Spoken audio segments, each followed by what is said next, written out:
আসসালামু আলাইকুম দর্শক, বর্তমানে আছি আমি নতুল্লাবাদ বাস স্ট্যান্ড বরিশাল। তো বরিশালে এখন কোটা আন্দোলন চলছে, আপনারা দেখতে পাচ্ছেন বর্তমান অবস্থা বরিশালে। এখন বাজে 3:30।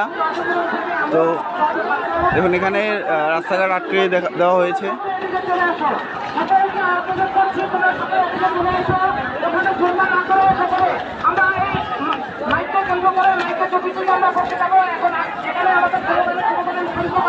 আমরা সকলেই আছি এই কোটা আন্দোলনের সাথে, আপনারাও যোগ দিন দলে দলে।